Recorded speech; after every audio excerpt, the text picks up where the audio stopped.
Okay. Hi everyone. Welcome to yet another session from AWS User Group Pune. My name is Toshal, and I am the co-organizer of AWS Group Pune here. Today we have Sanchit Jain, who is certified AWS expert and APN ambassador. He comes with 6+ years of experience in designing and building distributed application on AWS. And today's session is about AWS Glue Data Brew, and Sanchit will take us through this session. Okay, as and when there are questions, we can take the questions, and Sanchit will help you answer the questions. So over to you, Sanchit. You can share your screen. Thanks, Toshal. Thanks for that Yeah, warm welcome. yeah, So let me go ahead and share my screen. yeah. Go ahead. Invisible. Not yet.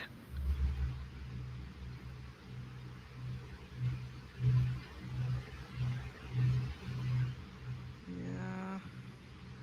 Okay. Yes. Okay. So as Toshal mentioned, today's agenda is more to focus around AWS Glue Data Brew service, a service which has introduced by Amazon end of the last year.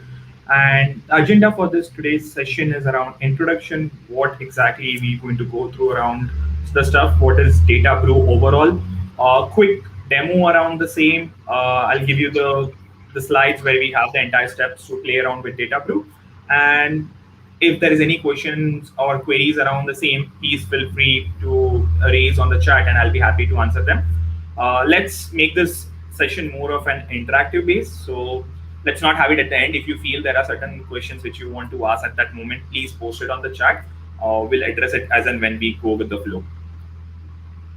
So before we start the session, so my name is Sanchit. I work at Quantify as a lead architect, working on AWS for a couple of years now, working as a part of AWS Ambassador Group, and privileged enough to be part of this user group. And thank you, Toshal, Anurag, for giving me this opportunity to present this session on this new service, which is really helpful and how it's helping us on an industry scale to minimize the entire time that has been required on the data analyst side.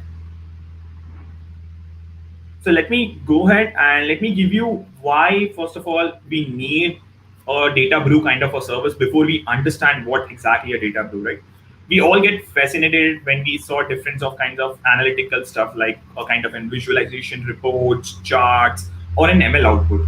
But do we really understand that in order to get that output, there is a good amount of data preparation, data cleansing work is required in the background. We have different people, a group of people to do it, and approximately 80% of their entire bandwidth of that group of people of data analysts goes in just cleansing the data, correlating the data, understanding that data. Where exactly the need of that industry keeps piling up as we see the different data lake, machine learning models, all those solutions start taking over the market. There's a different segment which start coming up. The need of the market, which was around how to cleanse the data, as we can see in the memes, which very well describe it. Everyone is looking forward that I need the clean data so I can run my system, I can do visualization, I can do machine learning. But who really wants to, someone wants to clean the data?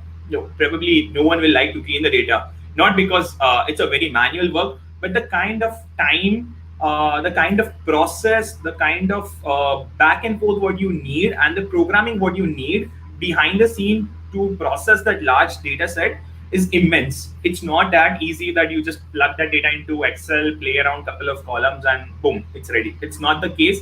When you play around with a larger data set on industry production level, you see millions of rows, and they're playing around, shuffling, doing the things like just changing the column name or changing the ordering of the column also takes much more time. There exactly with that need of the industry, AWS understand it and it launched a new service which is Glue Data Brew in November 2020 to purely allow their users and customer to focus on their business use case and minimizing the entire background activity that requires to prep the data.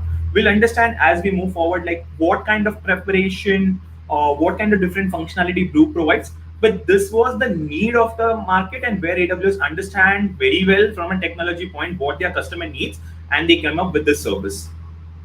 So hope we are clear that why we need Data Brew before we understand what exactly Data Brew is all about.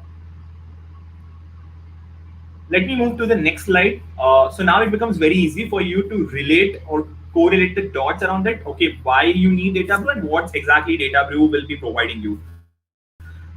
So as we mentioned about, Data Brew is more around a kind of a visualization or a kind of a drag and drop, no code kind of a preparation tool where really you don't have to worry about how your data needs to be processed. You don't need to write any sort of programming code, is either in Java, Spark, or Scala. It's a drag and drop. You just decide how you need to cleanse the data, what are the different functionality you need to do, and you can just drag and drop with the UI, and you can get the entire data what you're looking forward. So this is as simple without worrying about, hey, is my code working fine? How I'm going to write the code? I'm not from a programming background. It's going to take me more time. So those are the different personas or those problems which we see when we are working on processing the data, which get very simple, minimize around it, and you do not need to be from a programming background. So that's how the Brew started around with that vision. And we see the capability of different glues are like profiling. Now we'll understand each thing in detail, like what exactly profiling is. But profiling, if I describe you in one line, profiling is nothing but an high level statistic or a metrics of your data. What is the missing value? What is the quality of your data? So you can get a snapshot that, okay, let's say I have like 20 millions of rows across hundreds of columns, but what is overall quality of my data? Is it bad? Is it good? There are missing values, there are duplicates. So those kinds of statistics I would say is profiling. Second point is cleansing and normalize, which is pretty easy, that you cleanse the data, you normalize the different range, the outliers and all. The third is around map the data lineage. It is very important that you understand the entire flow that takes place with different processes. So you understand the lineage around it. And last, which is very key aspect, is you want to automate it. No one wants to sit and manually do this job every time, even though that is provided by the UI. So you automate this entire process. You set up the process for the first time, and then you explain or you do automate that process. So going forward, this entire thing what you have done manually can be done the same thing in the background by Data Brew. And what are the needs and what are the asks we are getting, right? As we saw in the first slide, 80% of the data time is spent in prepping the tool, which we saw it's very time consuming. Everyone on this call would have some or other way of being a part of this activity or would have high levelly or saw in the background how things work when you extract, cleans, or normalize the data around it. It is very expensive in terms of the different licensing what you need. Let's say maybe some customized tool which you're getting from off the shell, or maybe Excel, or even the resource cost what you need to do it. So those, it's very expensive, and end of the day you are again depending on couple of humans. It's a very manual work. The kind of error rates are much more higher around it, which you analyze at very later stage when you're running the entire of your stuff, like maybe the PI reports or machine learning. Then you understand that, okay, hey, the data which I provided or the data which I got doesn't have the thing what I need. So the error rates are very higher at that case, where we understand that how Data Brew can help us in upcoming slides to minimize all these three high level pain points. So how exactly Data Brew works? We understand that, okay, what's the need of the market? It's error prone, it's time consuming, but how exactly Data Brew works? So we understood in the first slide that it's more of around drag and drop UI based.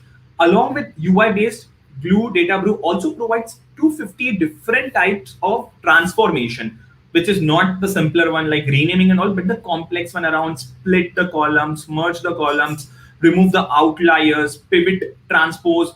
Without writing even a single line of code, you get out of the box with just drag and drop. That reduces the entire time what we were talking about in the previous slide. As well as it can also provide you some advanced recommendation that, okay, looking at your data set, here are the things you can do. Like, okay, hey, you have around 20 millions of rows. Now it is very difficult for human to go line by line where, or row by row, where exactly Brew can help you to understand and recommend that, okay, hey, let me tell you, 10% of your different rows holds the null value, or they holds the duplicate value. So you also get kind of a recommendation where you don't have to scan your entire data set and get more familiarity about it. So that's the best thing again too when it comes to depending, reducing the entire time and other stuff. Behind the scene, Glue leverages the complex, I would say, machine learning algorithm, which is NLP based out of it. That's why it's more faster and can give you certain recommendation. Even the new functionality about classification of sensitive data, those all seems possible because of the NLP techniques which has been underneath implemented by AWS. And the last thing, what we learned about that how we can automate it. So there is something like a cookbook or a recipe which you can download from your first execution, and that recipe is like you, I would say in simple words, is your brain or the core engine of this entire exercise. The different step what you did in analyzing the data, that is what you can import, and you can automate this process going forward rather than doing out this manual steps again, even in Data Brew. So those are the couple of things Data Brew works underneath to minimize the entire pain points which we saw in the previous slides. And when it comes to different file formats, it supports CSV, JSON, Parquet, Excel, and all those stuff, which is a standard one what we leverage, maybe the complex machine learning, data lake, or BI standpoint. These are a couple of standard formats what we leverage. Along with that, it also tightly integrates with other AWS sources, not just limited to the file format, but even integrates with around things like RDS, Redshift, around S3, those are data glue. So those are the couple of sources it connects, integrates very well outside to directly for providing the data files around it. So as we see, this is the high level overview how the entire landscape of Data Brew works from a flow standpoint. Like at the left side, you see the different source what you have, like around data lake, local files, S3 bucket, data catalog, Redshift, Aurora, or any sorts of JDBC drivers and the required permission. This is your entire source from where you want to cleanse the data. At the center, we see that there is a glue Data Brew, which provides a couple of other functionalities, like you can select the data, you can build the recipe around it, you can join the data set, and you can schedule it to run an automated basis, like an orchestration kind of stuff, your stuff. And the couple of functionalities which we will learn in upcoming slides around removing the null value, missing values, aggregation, filtration, suffix, and all. The standard in and out kind of analyst work which is required. Everything is supported by Data Brew out of the box without writing any single line of code. And at the on the right hand side, we see that okay, what it can provide is cleanse data, a recipe to reuse, data profile, the high level statistic to understand your data set. Also gives the data quality and data lineage, complete transparency how your data went through the system, so you can track and govern the same. And at the end, you can get different insights, reporting, let's say machine learning notebooks or models, and sort of an ETL or ML pipeline. So this is how the entire high level data brew works in any industry or any high level production solution from an overall perspective. And these are the couple of advantages. So far you would have already understood time consuming, less of error dependent, less of errors, less of human dependency, automated. So those are the couple of advantages have been there of using Data Brew. That first, it's a serverless. You really don't have to worry about spinning up an EC2 or a server on AWS and run this. It's completely serverless, and it scales based on the size of data, so you don't have to really worry about it. As we learned in the previous slides, it provides 250 different types of transformation out of the box without writing any sorts of code. From a data set standpoint, it can connect to multiple of stuff, maybe different types of your local files to maybe the data source on S3, integrates with your data pipeline. This is very important. I mean, we learned that okay, it's a UI based tool. That doesn't mean that okay, you need to manually do it, or this recipe needs to manually configure. There are APIs available that you can automate as a part of your ETL pipeline, this jobs and other stuff. And the last thing is, from an entire traceability standpoint, you get the entire visual lineage. We'll understand if a person doesn't know what exactly is lineage. We'll understand in our demo what exactly is lineage and how that traceability is provided to you. So here are the couple of high level advantages about Data Brew. So as we move forward towards more towards Data Brew, there are a couple of terms or the key concept which are very important, which we will be looking forward in the upcoming slides. So majorly there are 6 such terms. I think you would have already heard a couple of them like recipe, data profile, and lineage and all. But let me give you a quick recap around what exactly these core concepts are, which you will hear in and out when you're working on Data Brew. Data set, which is a very common thing, anything like around your local file or your data source where you want Brew to cleanse your data. So that's a data set. Project is nothing but like your workspace where you connect your data set, you connect your recipe, you connect your job. So that's a project. Recipe is nothing but the kind of different ETL steps which you take. At the end, you download it as a kind of a file, YAML or JSON. So that's a core knowledge which you can plug again. Jobs are nothing but as simple when you run certain jobs, a sequence of activities which you do, maybe connecting to the source, running the recipe and all of that stuff. So that's a job. Finally, is the data lineage part of it. So data lineage is complete visibility or a visual workflow where we see how the data has been moving from the source to the destination, the cleansed data. And the last is a data profile, which is the overall high level statistic, how the things or how your data set quality is overall. So these are the six key concepts I would say, which will be required when we move towards or when we are doing the demo on the data. So now we will be doing or we will be more going around understanding how are the different functionality is, what are the things what you need to data brew to ensure that this is more not theoretical and we understand hands-on from the console standpoint also what are the stuff. So high levelly we'll be doing five key things. One, what is the prerequisites what we need like S3 bucket, IAM role. Two, we will be creating the project, the workspace, and the data set in data brew. Then we will understand or analyze our data brew. There, that's the core part of it where we'll generate the recipe, plug the recipes. Finally, we will be creating a job, data brew job, which does this end to end. And at the last, we will be looking around the data lineage part of it. But before we jump to the demo section, I would like to take a pause for a minute and want to see if you have any sorts of questions here.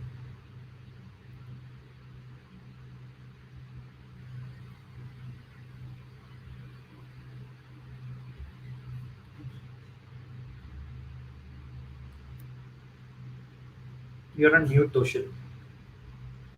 Yeah, okay, sorry for that. So I was saying I have a question. So in terms of the data size, what is the data size Glue can handle comfortably? What is the maximum limit, minimum limit? What So can it be? so it can be easily handled. So as we have seen, it can easily handle up to GBs of data. And as and when Glue more works, like if we go more towards around the different way of connecting this Glue with the industry expert, one is the historic load what you have in data, GBs, and then you have the incremental load, which varies from MBs to GBs based on the different use case and all. So Glue easily can handle that out without worrying about other stuff. And the best part is, as you move forward, let's say you have a larger data set, about let's say 10 to 15 or 20 GBs of data, the kind of processing time takes a higher end, but it can easily process it without you have to worry about scaling the stuff and all because it's completely managed and the Okay. serverless out of the box. Yeah, correct. Yeah, yes, go ahead. Cool. So what we'll do, if there are no questions, I'll jump to the demo slides. I Yeah, know you guys will be very difficult to do the demo and all, but what I have done is uh, I've shared this PPT to every one of you guys. This PPT will have all the screenshots as well as the link of the scripts which I will be using. I've already deployed that link into my GitHub repo. So it is very easy for you guys to replicate the same exercise at your end. And again, if you feel anything that you guys are finding issues with that stuff, you can post the comments and I'll be happy to address that. So let's start with the sure. demo with the section one, which is around the prerequisites. So the prerequisites, first step is download the data set. Again, the data set, if I go to my local, I already have the data set here. And just to give a data set, this data set is of US, where it reports of one of the day of March with all the COVID cases. So that's a data set what I'm leveraging. It has some millions of records around it. The second one, what we have is the cloud formation template. So let me give you a quick glimpse. This is nothing but a very simple cloud formation, which is just creating two stuff, which is one is around your entire IAM permission. Like as we see, it creates the IAM permission for S3.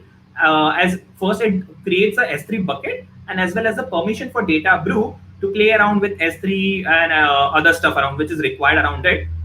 And then finally, it gives you the value. So I mean, the idea of leveraging the cloud formation is that we purely focus on Data Brew rather than worrying about all the prerequisites. And we can see the console output also here. So let me go ahead and deploy a cloud formation for you guys here. So I'll log in into my AWS account. I'll go to the cloud formation.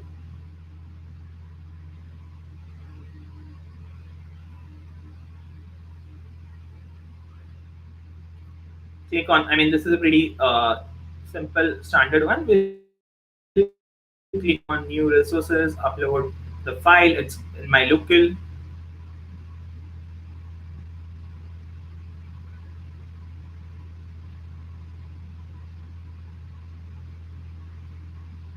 We can again go into designer and we can look into it, what are we creating. But since it is a simpler IAM role in S3 bucket, I'll click on next.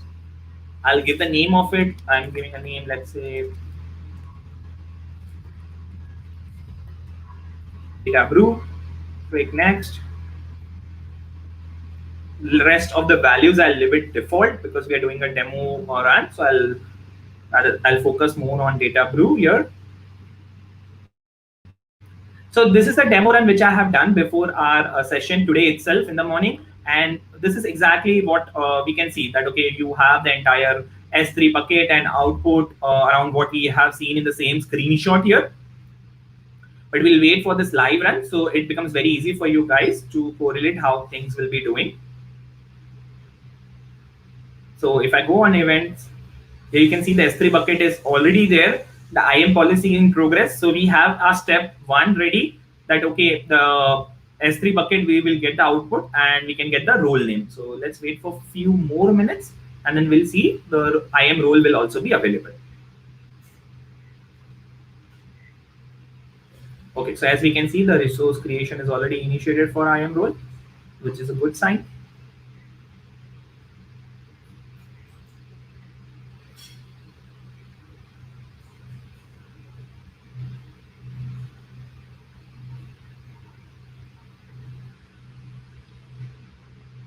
And we can see the IAM role creation is completed, which should also lead to the completion of our cloud formation stack. And now as we go in the output is exactly similar what we were expecting. Okay, obviously the value will change because we are runtimely creating a unique role name and S3 bucket. Similarly, what we'll get the output as the prerequisite. So here we finished our step one, which is launching the cloud formation that deploys the S3 bucket and the IAM role, which is required for doing the entire Brew lab. We'll move to the next section now, which is focusing around Data Brew. So let me do one thing. Let me go ahead and open another tab and search for Data Brew. Very simple of it. You can just go here and you can type Data Brew.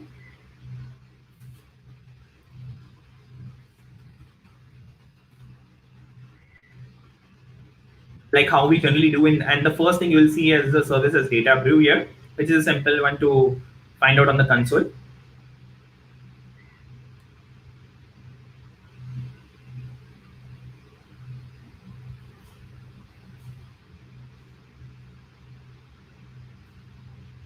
So here we can see about the Data Brew, the landing page. It gives all the details around the pricing, that interactive session. It's $1 per session for Data Brew jobs. I think that's a question even Toshil asked us that, okay, how it works behind the scenes. So this is the price per node.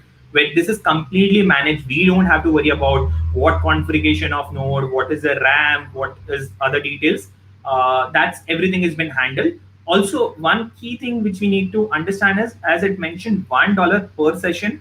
Ideally, when we talk about a session, we always think session maybe, let's say, an hour based. But here we need to ensure the session is of 30 minutes. As it is mentioned here, each session is not an hour, each session is of a half an hour, 30 minutes here.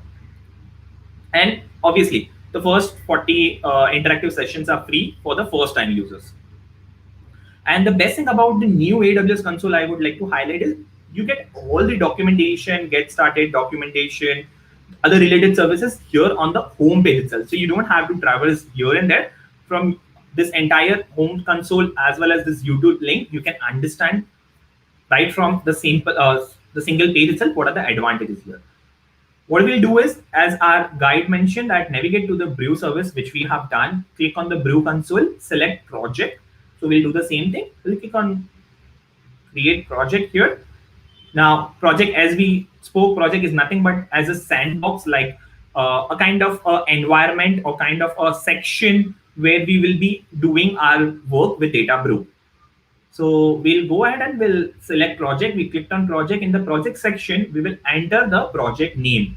So I'll copy the same as it is the project name. Here you can see in that, okay, the project name, when you give, you're giving the project name and you're giving the recipe name. So we'll do the same thing. I'll add the project name. As soon as I add the project name, automatically it creates a new recipe name with it. So that is around create project. Along with create project, we can also see in the below section that is about providing the data set. So now if I scroll in the second section, it's about the providing a data set. And first, as usual, how we have done for the project, we'll do the same thing.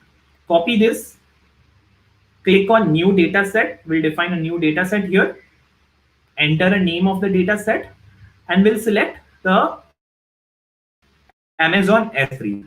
But before we do and select Amazon S3, we need to do one thing is we haven't uploaded the data set yet to the new bucket which we just deployed. So what I'll do is as simple, go to S3,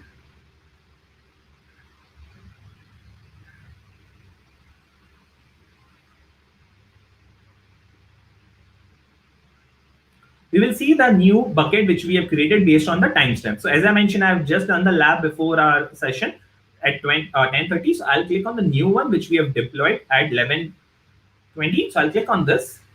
This is the new bucket which we have deployed via CloudFormation. First, we'll create a folder. Let's say a sample one input, create folder. We'll click on this, and here we go. We'll upload the file. Now this file again, I'll put it into my GitHub, so you can reference from there. This is a CSV file.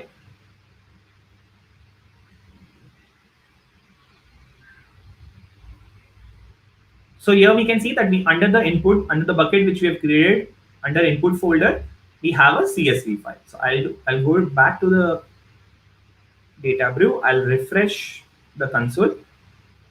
I'll select the bucket name. Please ensure that you select the right bucket name, and we'll go ahead and we'll verify the bucket name here, which is 8KO.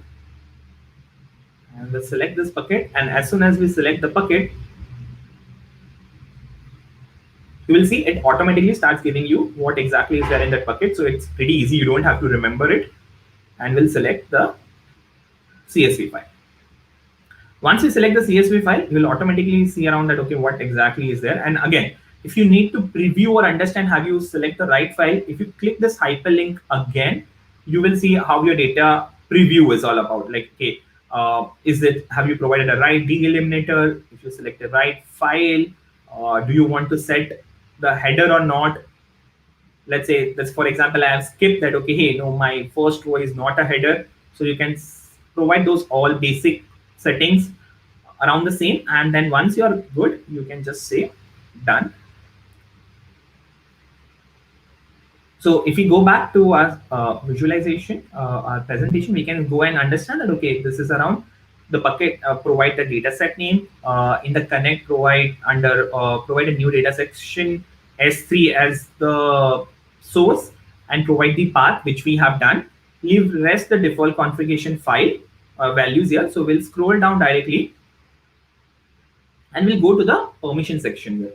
So underneath permission, we'll select around the Data Brew, which is the cloud formation which we have just deployed around it, and click on create project. So here we have done second and the third step, which we have created. What I'll scroll back, we have created the project. We have also created the data set by providing the S3 path of the new bucket we have done. Next, what we will be doing is, under the creating a data set, it will take a couple of minutes to analyze your different data, analyze the data set what you have done. It will analyze it, it will convert it into data frame, and once everything is up and ready, it will give you the 100% here, like how we have. So it's going to 17%. So we have to wait like 2 to 3 minutes before it analyze your entire data set, and it's all been there. Again, this is very directly proportional to the size of your data set. So if you're working around like millions or billions of rows, It will take approximate time. So do not panic that something goes wrong in the back end or how I can look the logs and other stuff. It will take some amount of time to analyze based on the size of the data set. So we can see a kind of an intuitive kind of a progress bar where we can see it's done with 51%, what different activity it's been doing in the background. Like at 34%, it was showing analyzing the data frame. Now it's showing that, okay, I'm done 100%. Here exactly is your data. So this is the main console where we can see the entire different columns of data, what we have. Roughly around, it's showing for 41 columns and sample 500 rows. So that's about the initial, I would say, the prerequisite or the prep part of it. This is a grid view of how we can analyze your data. I'll close this recipe window for now. So this is the grid view. Grid view is nothing but a kind of tabular view where you can understand the entire data set, how exactly looking around it. Let me zoom in a bit so you guys can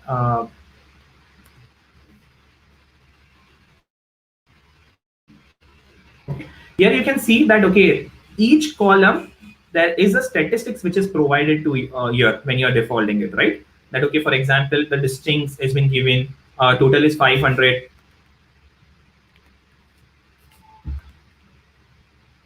So total distinct value, what you can get is 386, unique is 325, total 500. As we saw, that 500 is a total sample rows. You can get all those kinds of statistics without doing anything, without writing any sorts of code. So this exactly is high levelly called as some sort of statistics or insights about your data, where you get on a particular column based without any sorts of codes and all, which is very difficult. I mean, a person who would have done the analyst job in the past would understand how much the painful is to even get this metrics on day one. So this is a tabular view. If we go ahead on the schema section on this tab, you will get a different schema of your CSV, which is again important that, okay, let's say when you import the data, generally there might be schema mismatch, the data types and all. And if you want to correct, let's say the column name, the data type, the quality, the distribution, those kinds of stuff you can do. You can also, it's not necessary that when you import the data, generally speaking, when we do a prep work, what we do is we not just import all the columns, we import the valuable columns. So if you want to, let's say, out of 41 columns, if you want to hide a couple of columns, you can easily toggle it off and on based on your requirements of your entire outcome, and it can adapt to it. So this is the schema, what is the window, and the last one around is the profile, which we talk about. Now, profile, as it mentioned, it examine and collect summaries of statistics about your data, assess data in terms of the structure, content, relationship, and derivation. So I will run this data profile.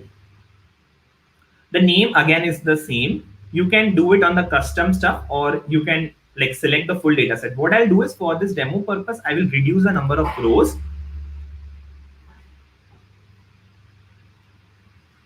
This is a job type. This is a job output. Under the job output, what we will be doing is we will be going and selecting the bucket. So now our bucket is 8KO. So this is the S3 bucket I am doing around it. And what I'm doing is I'll just add a kind of a folder. Okay. So under this folder, our entire output file will be saved of the profile, which again we can see is in a JSON format. You can do other, I mean, if you're working in any sort of sensitive data, you can encrypt the output file and all, because this is a kind of like a metadata. So you can encrypt the file. You can do lots of other advanced settings around profiling and all other stuff, remove the deduplicates based on the your use case. You can advance, you can retry it, right? Like if something got failed, you can also automatic retry and all those stuff, timeouts and all. You can schedule this activity of doing it. So those kinds of good stuff you can do here without writing any sorts of code. So what we'll do is we'll select our IAM role, the same IAM role which we have selected while deploying the, while creating the project and the data set. Once this is done, we'll go ahead, create and run job.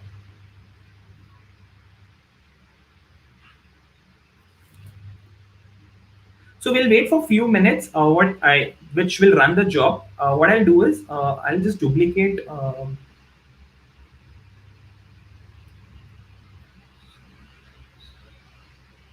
So we'll wait. I think we have selected 1,000 rows, so it should be faster.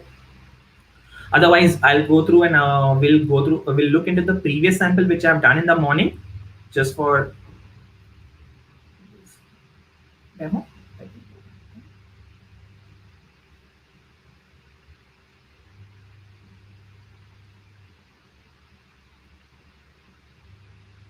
So it analyze your entire data set to take some more time around it, and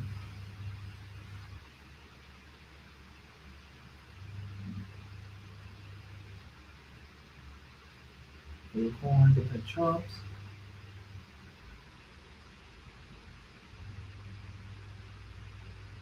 So this is the one which I have ran in like few Yeah. hours back. We'll go on to the profile, and we'll see that this is exactly what I was talking to you at the beginning. This I've run on the total data set. Mhm. So you can see the total rows were around 20,000, 41 was the column. The integer data type, the column of total integer data type is 39 columns, and there is one column which is around string. You can get the entire different statistics around it, column statistics that okay, how much distinct value is, what is the cardinality, and all other stuff. You can get all those details. If I go back to the data profile, and you can get this entire grid, the heat map, what we generally do, any machine learning expert, it's very easy. This is a kind of a heat map. This is nothing but a distribution where you can understand how exactly your entire data is performing. So those all stuff you get in the entire distribution box stuff, and this is the column one which we have looked around. This all things which you get with just this, when you're running the profile on the entire data set without doing any sorts of stuff, you can analyze your entire thing. What is the total rows what you have, and including the stuff what is a valid point, missing values, distinct values, unique values, which is very difficult without doing any sorts of programming. You get the entire report around all the stuff, as well as the in case of string, what is the max and main string length, minimum value, maximum value, those kinds of entire statistics what you get column wise of your entire data set out of the box when you're doing any sorts of profiling. So if I go back to the job which we have ran, and if I click on refresh, so by the time this refresh, this job would also have been completed.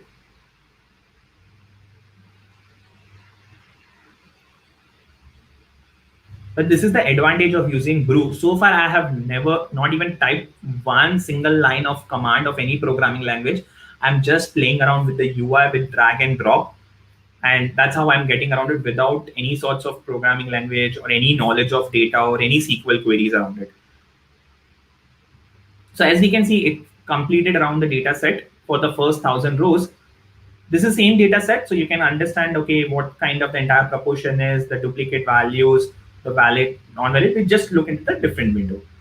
So here if I go back to our presentation, so we understand in terms of exploring the data set, we understand the grid view part of it, where we understand what exactly the tabular view, the column in the data set, the data type, summary, and statistic distribution. In the schema section, schema view, which we also understood that okay, how you can hide, toggle on and off, rename a column, change the data type, those kinds of functionality in the schema view when we were working around it, like here exactly it is mentioned. And when we comes to the profiling, we just ran the profile on first 1,000 rows and understand how profiling is very important for the entire data set to analyze it and what exactly. So this is kind of an output what we have got when we ran the profiling job around it.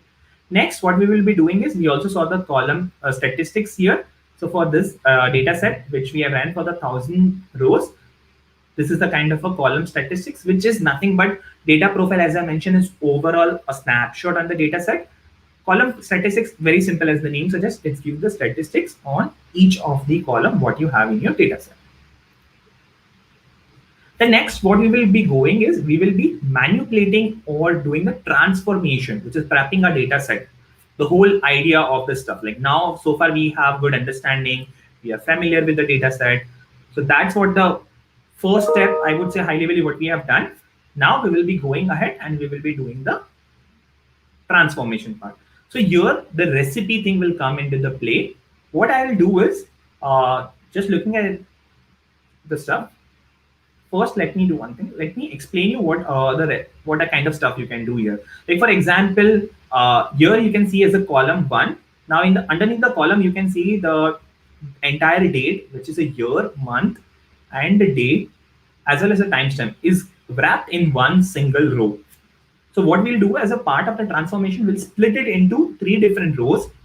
One row for year, one column for year, one column for month, and one column for date. We'll also remove or trim this entire time because it's of no value. It's just storing 000. It's not exactly showing the hour, minutes, and second. It's just appended. So we'll remove or we'll cleanse this entire data point also.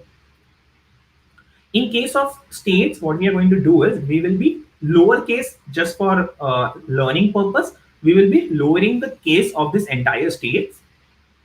And for a couple of columns, we will be adding the zero. In what exactly is null, we will be adding a zero to remove the null proportion around it. So those are the couple of activities what we will be doing. What I'll do here is I've already captured a recipe from my previous run in the morning. I will do a recipe. I'll import a recipe. But before I do a recipe import, I will go ahead and define a recipe. So this is a recipe which I've created an R pack, but I'll create a new recipe which I've imported.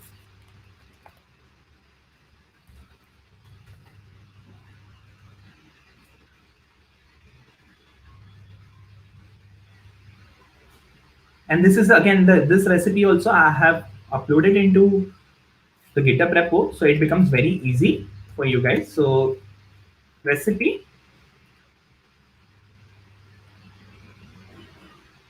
create and publish. That means this recipe is now available for me to plug into any of my projects. Again, do remember your recipe is not tightly bound to any project. That means let's say you have 10 different projects, let's say for dev, UAT or production, you can have one recipe that can work across all the three different environments. So it becomes your single source of truth. If I go back now to my project which I have created, there is already a default recipe is created, which is a null. As we can see, this is completely null because we haven't defined any kind of transformation so far. So what I'm going to do is I will import it and I will select this recipe, which we have just deployed it. I click on next. And as we can see, as I mentioned to you, these are the things what we will be doing. Change the date, state, add missing zeros in two columns, split the date column, rename it year, month, and date, and as well as replace 03, which is in the month column, to March.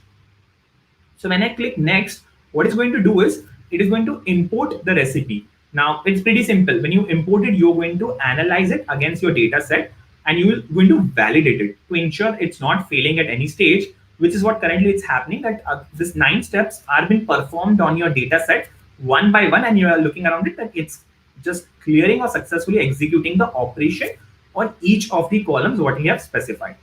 And you can see, I mean, the best part is you can see the speed, the pace at which it is performing all the actions.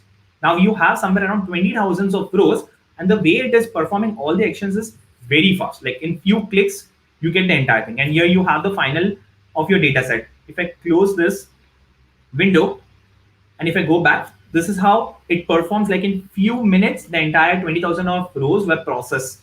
Like where you can see the entire date column got split into year, month, and date. Not only it got split, but you can see it got renamed, as well as the month column got replaced, or it gets substituted from 03 to March. We can see in the state column, it got replaced to lowercase around it.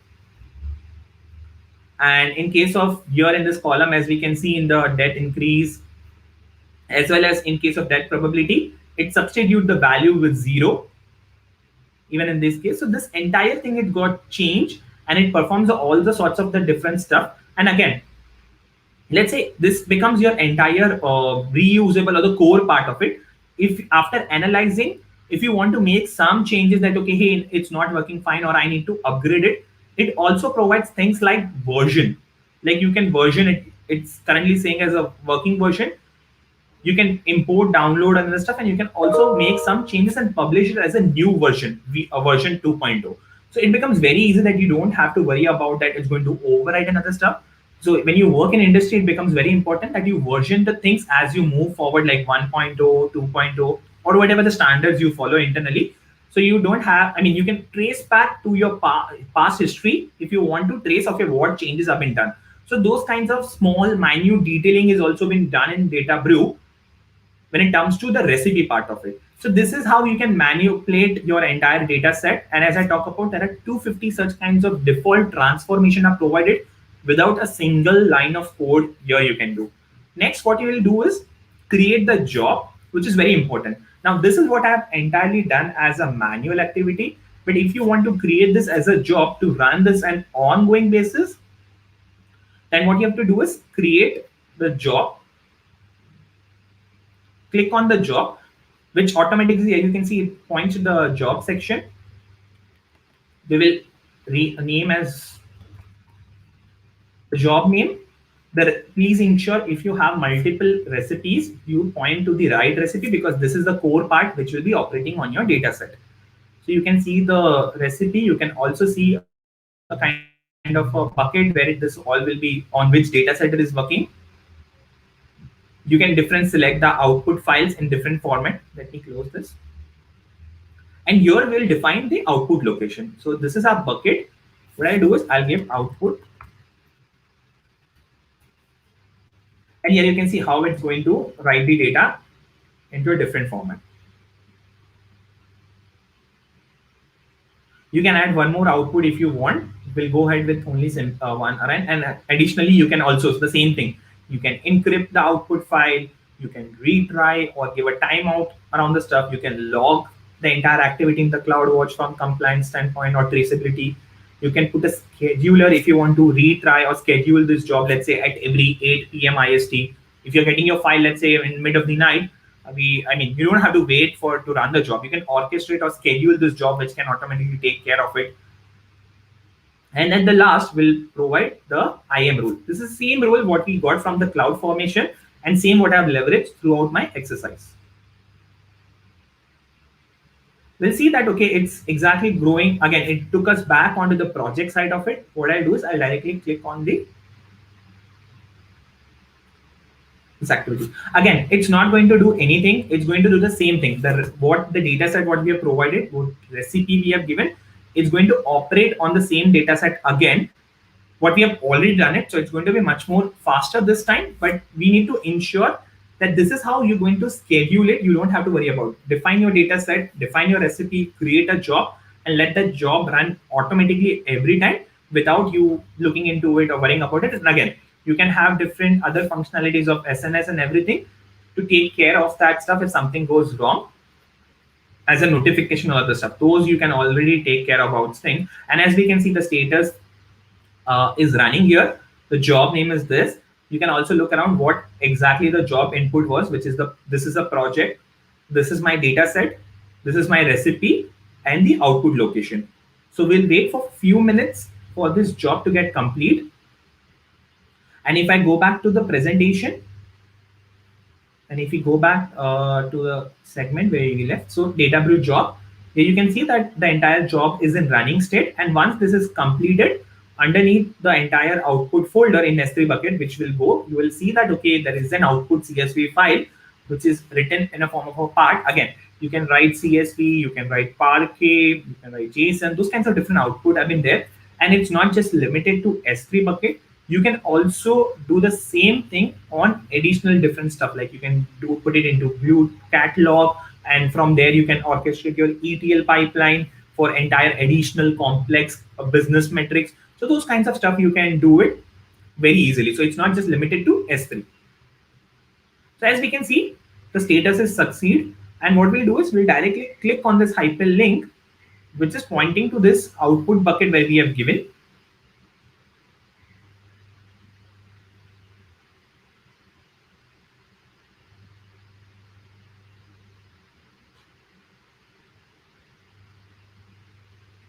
And under the output folder, this is the same folder what we had. I mean, under this bucket what we deployed, and this is output folder. And if you click on this, this is a file. What I'll do is I'll click on this file.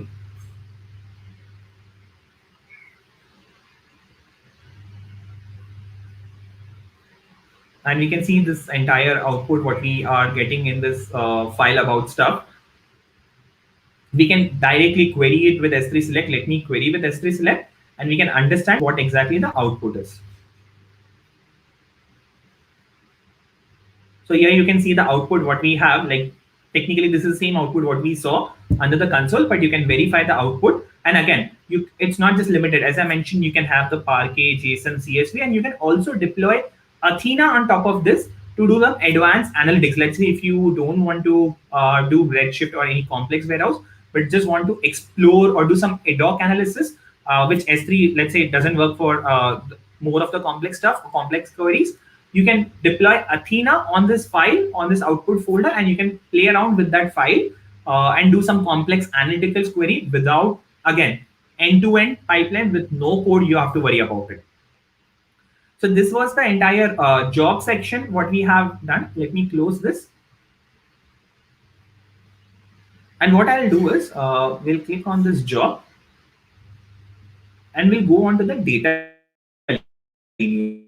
This was the one topic which we left, that okay, how exactly, what is the lineage? So here we can see the lineage part of it, that okay, we took the file from S3. This is the data set what we created in Data Brew. Under this project, this is a job we ran. What this job has done is we have imported a recipe here, and finally it wrote the output in this section. This kind of lineage tracking or traceability is very important when you have very complex system. When you're moving and shuffling the file from one place to another, it is very important to keep this track to trace back if something goes wrong from wherever you started. So this is around the lineage part of it, a kind of a proper visual workflow which takes you from one step from the source to the destination, how the file travels or your data set travels. Now we'll also look into the CloudTrail logs, where you'll understand that okay, how or what kind of different activities were performed. So if you, as you can see, different list operations were done on different sources and all. So those kinds of additional thing also you can track from your, if you are working on a sensitive data, from a governance point.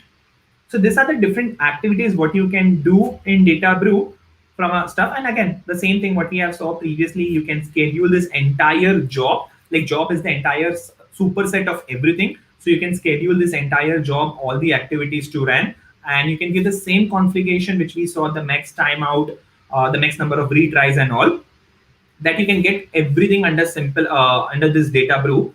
And the best part which I see is you can also get what's new. So if you want to keep updating your knowledge on Data Brew, you can click on what's new under the same console, and you can see the different functionality which every day AWS comes up with Data Brew. So this is a very demanding service where you can see the number of changes or number of innovation which AWS comes up on these services. Like every month there are new changes that AWS comes up for Data Brew. So that's how all about Data Brew. And here I end my demo about Data Brew, where we learned about what's exactly data set, the key concept of Data Brew, how to define your project, how to define your data set, perform different recipes and different transformation, the entire profiling part of it, and at the last, create a job and do perform a lineage on that job. So here about that session on Data Brew, and here I end my demo. Thank you all for listening to this stuff. And again, if you have any queries, please feel free. I'll be happy to answer all of your queries. Eh, excellent, Sanchit. The demo was excellent. Without using any code, actually, we were able to analyze the data. That is the best part of it. Actually, anybody who's new to this will be able to do this without any hiccups, I would say. Yeah. So if we yeah, you can hear me, correct, Sanchit? Yes, Yeah, I can hear you. yeah. That's exactly So correct. so yeah. So thank you very much for your time, Sanchit. We don't have any questions. So if anybody has any questions, Sanchit can be reached out on his the credentials which we have shared on in our meetup group. So and the link for the GitHub is also going to be shared on the meetup. So do check it there. The recording will also be available soon on our YouTube channel. So please go and check that. Okay. So thank you very much, Sanchit, and everybody. Thank you for and have a nice day. Thank you. Thanks, Bye bye. Toshil. Have a great Yeah. day. Thank Bye. you. Bye.